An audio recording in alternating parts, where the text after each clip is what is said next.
दोस्तों कोर्ट्स में कई बार देखा जाता है कि मामलों की सुनवाई जल्दी नहीं होती। ज्यादातर प्रॉब्लम कहां पर आती है? जब आप बेल लगाते हैं। बेल आप लगाते हैं, एंटीसिपेटरी बेल लगाते हैं, रेगुलर बेल लगाते हैं, इंटरिम बेल पर भी कई बार सुनवाई काफी लेट होती है।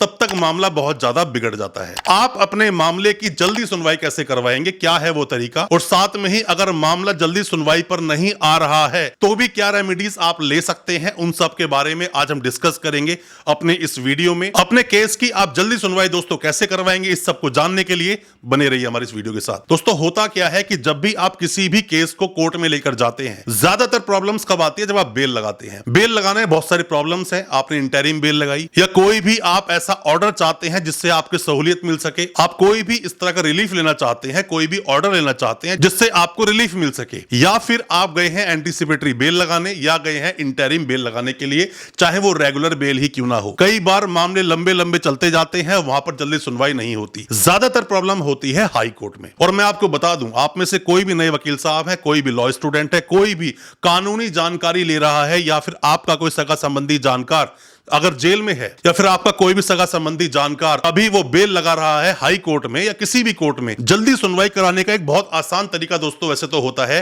कि आप अर्ली हियरिंग की एप्लीकेशन लगाएं। मतलब कि केस को जल्दी सुना जाए, इसकी एक एप्लीकेशन लगाई जाती है हाई कोर्ट में या सेशंस कोर्ट में या सुप्रीम कोर्ट, जहां पर भी आप जा रहे हैं, डिपेंड करता है केस टू केस। प्रॉब्लम आपको होती है हाई कोर्ट में। हाई कोर्ट में मामले बहुत सारे पेंडिंग है, बहुत सारे मामले सामने हैं, उन सबको भी सुनना है, उन सबको भी डिसाइड करना है। ऐसे में ही आपकी बेल फंसी रह जाती है। कई बार तो जो आपकी बेल लगाई गई उसके पेपर्स तक पूरे नहीं होते, पिटीशन में बहुत सारी कमियां होती हैं, उनको ही रिमूव कराने में आपको बहुत बहुत लंबा टाइम लग जाता है। ये होता है सुप्रीम कोर्ट में भी, ये होता है हाई कोर्ट में भी, ये होता है सेशंस कोर्ट में भी। आपका मामला क्या है डिपेंड करता है। मामला बहुत सीरियस नेचर का है, ऐसे मामलों को देखा जाए तो जल्दी से एंटीसिपेटरी बेल नहीं मिलती। बेल उनको भी मिलती है, डिपेंड करता है मामले क्या है। लोग सालों साल से बैठे हैं जेल में, अभी तक उनके केस की सुनवाई नहीं हुई है। क्यों नहीं हुई है? आपने वो अर्ली हियरिंग की एप्लीकेशन लगाई ही नहीं, आपने जल्दी केस को सुनवाने के लिए कोई प्रयास किया ही नहीं, आप जल्दी केस को सुनवाई कराना चाहते हैं उसके लिए आपने एफर्ट्स लगाए ही नहीं। हो सकता है किसी भी आपके एक मूव से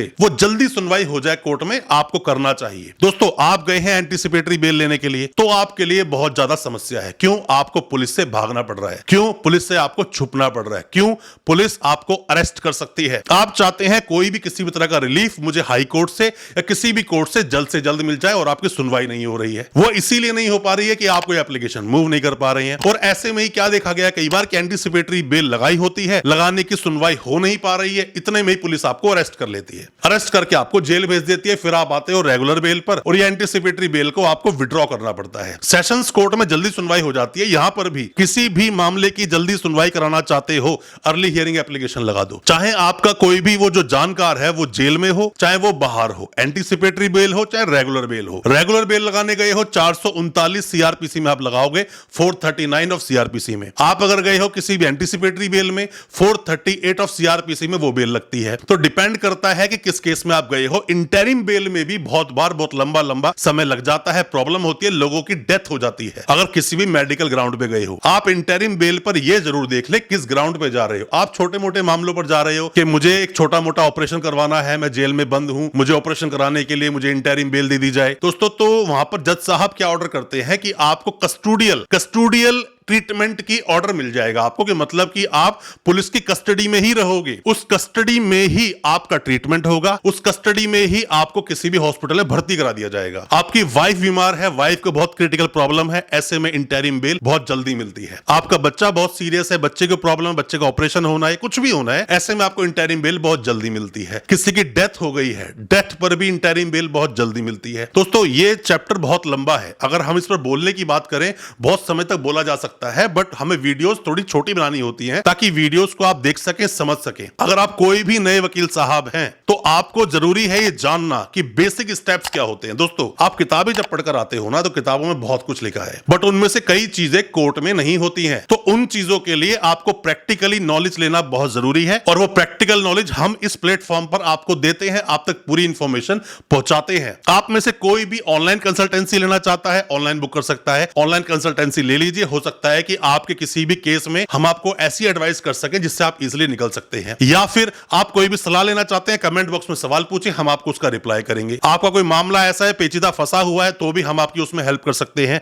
मतलब कि आपको बता देंगे आप कैसे निकलेंगे, हम आपको उसके बारे में एडवाइस जरूर कर देंगे। बाकी डिपेंड करता है हमारा जो पर्सनल एक्सपीरियंस है क्रिमिनल केसेस को लड़ने का। हमने कोर्ट में कई बार ये देखा है कि जो किताबों में लिखा है चलता वैसे ही है, बट उसकी रूपरेखा बदल जाती है कोर्ट में जाते ही। दोस्तों, आपको अच्छा वकील बनना है, आप अच्छे से क्रिमिनल प्रैक्टिस करना चाहते हैं, तो बहुत जरूरी है कॉन्फिडेंट होना, बहुत जरूरी है नॉलेज का होना, बहुत जरूरी है एक्सपीरियंस का होना। एक्सपीरियंस कब आएगा? बहुत सारे केस लड़ोगे आप, बहुत सारे केस लड़ते लड़ते लड़ते लड़ते बाद में एक वक्त आता है जब किताब खोलने की जरूरत नहीं पड़ती, सब चीजें आपको टिप पर याद होती है और आपको पता होता है कैसे आर्ग्यू करना है और क्या बातें हमें नहीं बोलनी है। तो दोस्तों, कैसे आप अर्ली हियरिंग करवाएंगे, कैसे अपने केस की जल्दी सुनवाई करवाएंगे, उसके बारे में मैंने आपको बताया। आपको अच्छा लगा आज का हमारा वीडियो? हमारी वीडियो को ज्यादा से ज्यादा अपने दोस्तों, परिजन, परिवार तक शेयर करें ताकि वो भी अपने आप को कानूनी जानकार बना सके।